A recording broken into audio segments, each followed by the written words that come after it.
आपको ये बात जानकर हैरानी होगी कि हमारे बाल बहुत स्ट्रांग होते हैं। इतने स्ट्रांग होते हैं कि अगर हम अपने सर के सारे बाल मिला लेना तो वो 2 टन जितना वजन बर्दाश्त कर सकते हैं। लेकिन यही बाल जब डेली हम अपने तकिए पे देखते हैं, अपने हेयर ब्रश में देखते हैं, तो क्या हमें इस बात पे यकीन आता है? नहीं ना। हमें लगता है कि हमारे बाल रुई से भी ज्यादा हल्के हैं। But worry not. आज की जो रेमेडी मैं आपके लिए लेकर आई हूँ वो आपके बालों को बहुत ही मजबूत बनाएगी, साथ ही साथ आपके हेयर फॉल को भी रोकेगी। आज हम बनाएंगे एक बढ़िया सा रोजमेरी वाटर जिसकी इतनी हाइप चल रही है। आज का रोजमेरी वाटर होने वाला है बहुत ही आसान और बहुत ही स्पेशल। रीजन बीइंग कि ये इतना इजी है बनाना कि इसे बच्चा भी बना सकता है। पानी में सिर्फ 2 इंग्रेडिएंट मिक्स करने हैं एंड इट्स रेडी। सेकेंड, हम डिस्कस करेंगे इसके बारे में कुछ एफएक्यूज। लोगों के बहुत सारे सवाल आते हैं रोजमेरी वाटर को लेकर। आज हम वो सारे डाउट्स क्लियर करने वाले हैं। तो without wasting any time, let's dive into the recipe. Rosemary water बनाने के लिए सबसे इम्पॉर्टेंट है रोज़मेरी के लीव्स। ये कुछ इस तरीके से होते हैं, ये जब फ्रेश होते हैं तो कुछ इस तरीके से दिखते हैं। अगर आपके पास फ्रेश अवेलेबल नहीं है तो आप ड्राइड रोज़मेरी लीव्स से भी बना सकते हैं। रोज़मेरी वाटर बनाने का जो ऑथेंटिक तरीका है वो मैं आज आपको बताऊंगी कि इसमें आपको कितने लीव्स लेने हैं और इसमें पानी का रेशो क्या होना चाहिए। मैंने यहाँ पर सारे रोज़मेरी लीव्स को अच्छी तरीके से पैकेट से निकाल कर एक बोल में कलेक्ट कर लिया है। इसे हम अच्छे से पानी से रिंस ऑफ करेंगे। इसे खुले पानी में धोएं ताकि इसकी जितनी भी इम्प्योरिटीज़ हों वो अच्छे से साफ़ हो जाए। इसे हम खाने में भी यूज़ कर सकते हैं और रोज़मेरी लीव्स आपकी स्किन के लिए भी बहुत ही अमेजिंग है। लेकिन जो इसकी सबसे ज़्यादा मशहूर होने की वजह है वो है इसका बालों के लिए इस्तेमाल करना। यह आपके हेयर ग्रोथ को डबल करता है और आपके हेयर लॉस को ज़ीरो कर देता है। ये जो कप यहाँ पर आप देख रहे हैं ये नॉर्मल चाय के मग्स हैं। अगर आपके पास इतना ही बड़ा कप अवेलेबल है तो आप लेंगे ये 3 कप पानी के पूरे भरकर। अगर आपके पास छोटे कप हैं तो आप 3 की जगह 6 लेंगे। मैंने यहाँ पर इस कप के हिसाब से लिए हैं 3 कप पानी और इन 3 बड़े कप पानी में मैं लूंगी 6 रोजमेरी के लीव्स। अगर आपके पास फ्रेश अवेलेबल नहीं है तो यहाँ पर आप ड्राइड रोजमेरी लीव्स भी ले सकते हैं। मैं पैकेट की फोटो यहाँ ऊपर लगा दूंगी। आप देख सकते हैं ये कितने ग्राम्स का है। ये पूरा पैकेट इस पानी में जाएगा। फ्रेश हो तो इट्स वेरी गुड, अदरवाइज आप ड्राइड भी यूज़ कर सकते हैं। इस तरीके से मैंने यहाँ पर ये 6 लीव्स डाल दिए हैं और पानी मैंने यहाँ पर 3 बड़े मग के डाले हैं। सेकेंड इंग्रेडिएंट है मेथी के दाने यानी फेनुग्रीक सीड्स।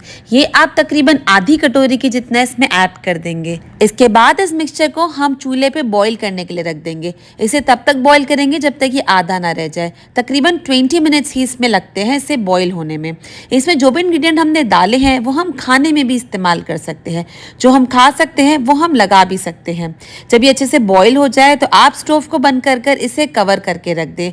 तकरीबन 1 घंटे के बाद जब आप इसे देखेंगे तो इसका कलर कुछ इस तरीके से हो चुका होगा।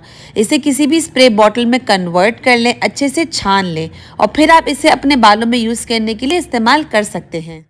अब आते हैं रोजमेरी के मोस्ट आस्क्ड क्वेश्चन की तरफ, जो कि आप मुझसे नीचे कमेंट्स में और डीएम्स में अक्सर पूछा करते हैं। क्वेश्चन नंबर 1 जो कि बहुत ज्यादा पूछा जाता है, क्या रोजमेरी वाटर लगाने से इनिशियली मुझे हेयर फॉल होगा? तो बिल्कुल भी नहीं होगा। आप ये बात अब तक जान गए होंगे, मैं जो भी बात करती हूँ विच इज मेडिकली बेस्ड और साइंटिफिकली एविडेंस बात ही करती हूँ।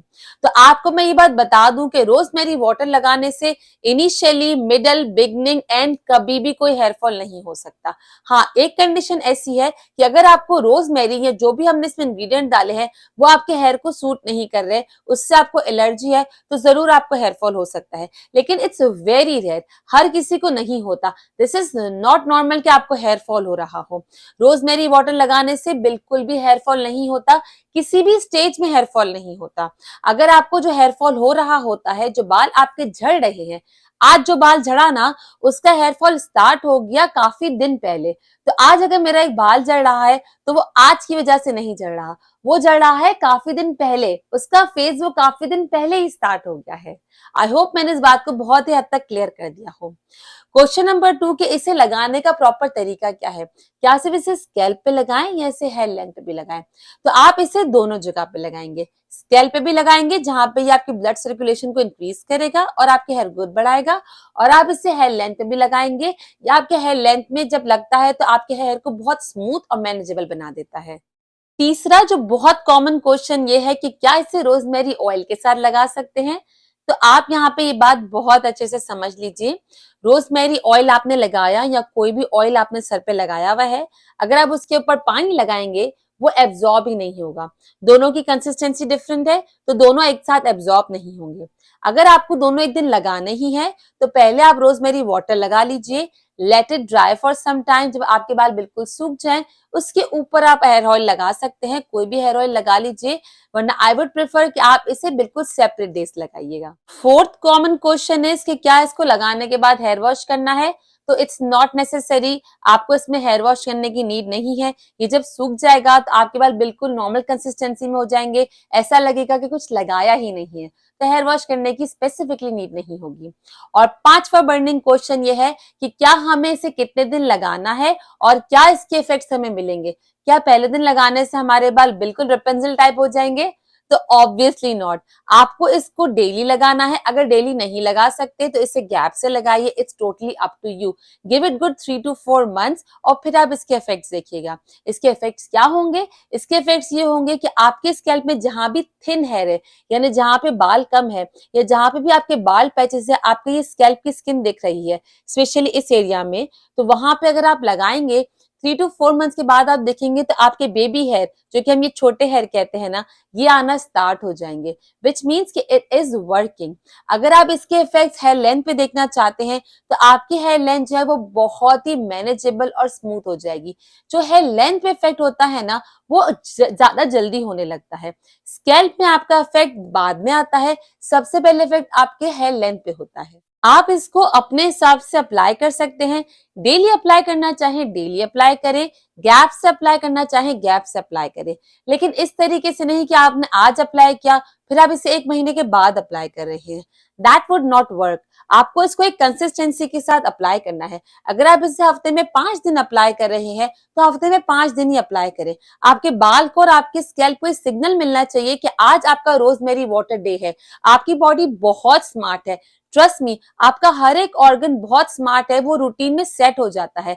इट नोस कि अभी हमारे पास कोई हेयर ऑयल आने वाला है, अभी हमारे पास कोई हेयर वाटर आने वाला है जो कि हमारा हेयर सीरम है। तो जो भी आप अपना हेयर रूटीन मेंटेन कर रहे हैं, मेक श्योर कि आप उसी को लेकर एटलीस्ट 4 to 5 months कंटिन्यू कीजिए। अगर आप रोजमेरी वाटर के साथ साथ कोई रोजमेरी ऑयल की रेसिपी भी चाह रहे हैं तो आप इन वीडियो लिंक्स पे क्लिक करके इसे देख सकते हैं। इन वीडियो लिंक्स में मैंने बताई है रोजमेरी हेयर ग्रोथ चैलेंज की बाकी हेयर ऑयल की रेसिपीज, जिसको देखकर आप आई एम श्योर बहुत बेनिफिट हासिल कर सकते हैं। मैं आपसे मिलती हूँ इन वीडियोस में। Till then, bye bye.